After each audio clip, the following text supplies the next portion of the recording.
सभी आत्मीजनों को प्रणाम। भाइयों बहनों, जीवन में भक्ति का सही स्वरूप कम लोग जानते हैं। भक्ति का अर्थ तीर्थ यात्रा करना, नदी में स्नान करना, या किसी कारण यह पुण्य किस कारण ये जानने बिना उपचारों में धन तो खर्च करते, पर शिक्षा प्रेरणा ज्ञान न होने से वह लाभ नहीं मिलता जो बिना जाए ही घर बैठे भी मिल सकता था।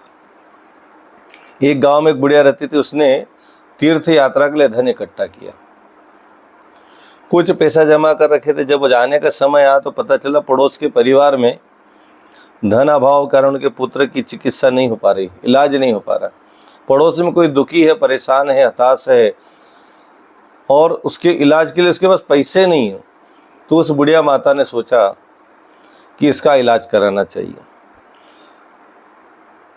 और वो चिकित्सा के अभाव में मरणासन पहुंच गया। तो बुढ़िया ने तत्काल निर्णय लिया, डिसीजन लिया कि मेरे को अपनी जो तीर्थ यात्रा के लिए जो पूंजी इकट्ठी की है उससे पड़ोस के व्यक्ति का इलाज कराना चाहिए, और वो उनके इलाज के कारण बच गए।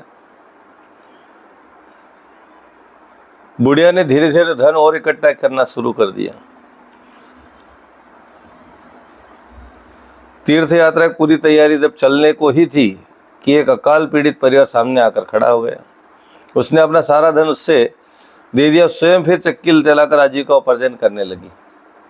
इसी में बुढ़िया को संतोष और सुख मिलने लगा, और तीर्थ जाने से भी नहीं मिलता। अगले दिन एक संत वहाँ आए। उन्होंने कहा, माँ, भगवान ने तुम्हारे इन 2 पुण्यों को तीर्थ यात्रा से बड़ा माना है, अब तुम्हें कहीं जाने की आवश्यकता नहीं।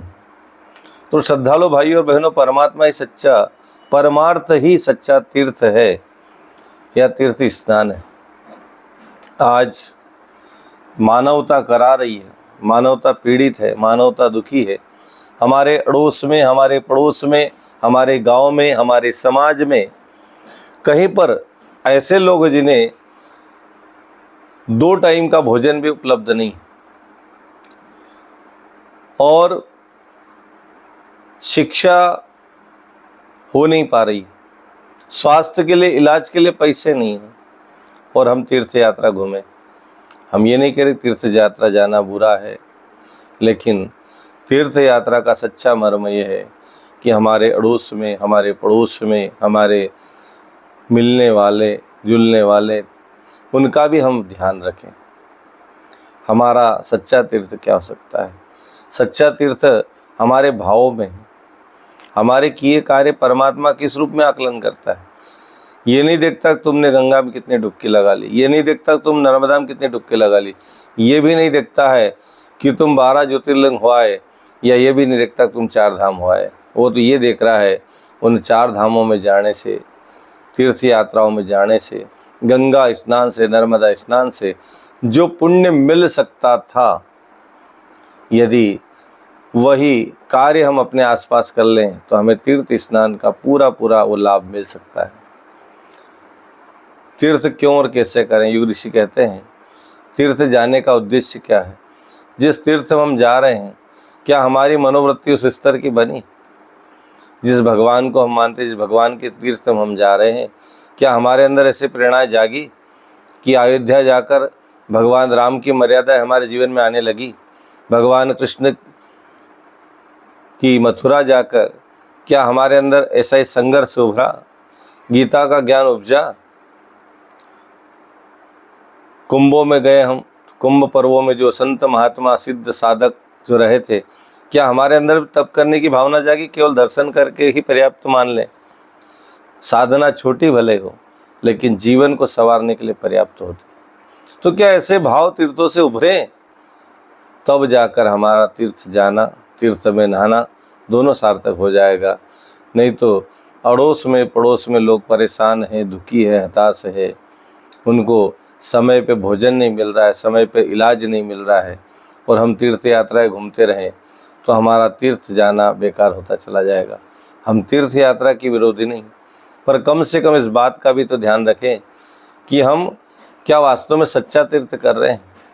मानवता करा रही है, मानवता दुखी है, मानवता हताश है, परेशान है, और हम यदि घूमने फिरने निकल पड़े तो फिर हमारे अंदर संवेदनाएं, करुणाएं, दया, ममता, ये सारे गुण कहाँ चले गए? और ये न जगे तो फिर तो तीर्थ जाना बेकार होता चला जाएगा। इसलिए हम तीर्थ जाएं, बहुत अच्छी बात, पर तीर्थ में भी मानवता की पीड़ा को पहचानें। कौन क्या कर रहा है ये महत्वपूर्ण नहीं है, हम क्या कर रहे हैं ये महत्वपूर्ण है। हमारे द्वारा कितने लोगों को भला हो सकता, लाभ हो सकता है, इस पर हम फोकस करें, इस पर प्रयास करें। मानवता हमें पुकार रही है और श्रेष्ठ काम जब होते हैं तो उसके लिए त्याग की कसौटी की कोई सीमा नहीं होती है। और धर्म का जो मार्ग है वो बड़ा कठिन भी है। धर्म कहता है ये राह नहीं है फूलों की, कांटे इस पर मिलते हैं, लेकर के दर्द जमाने का बस हिम्मत वाले चलते हैं। हे हिम्मत ऐसे शुभ कार्य करने की। तीर्थ यात्रा चले गए, लेकिन हमारे अड़ोस पड़ोस में कोई बीमार है, कोई पीड़ित है, कोई दुखी है, कोई हताश है, कभी जाकर पूछा क्यों भाई, क्या तकलीफ है, बताइए, क्या समस्या है, क्या मैं तुम्हारी कुछ मदद कर सकता हूँ? ऐसे भाव जब जागे तो हमारा सच्चा तीर्थ होने लगेगा। उस बुढ़िया माता को संत ने कहा कि तुम्हारा असली तीर्थ हो चुका है, अब तो घूमने जाना है।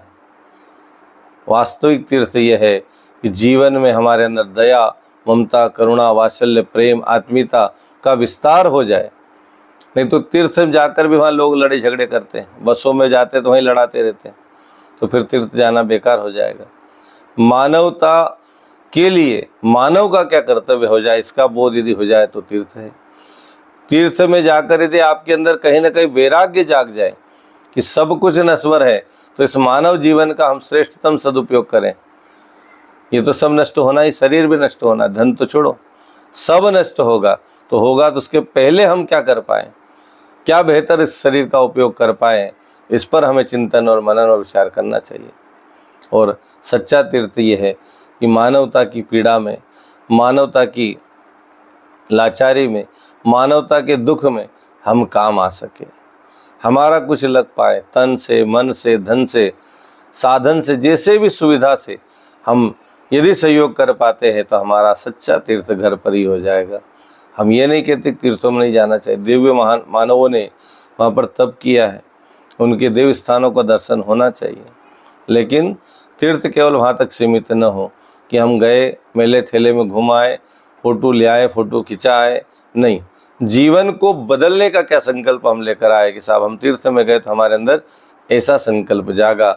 भाइयों बहनों, यदि हम ये कर पाए तो हमारा मानव जीवन धन्य धन्य होता चला जाएगा।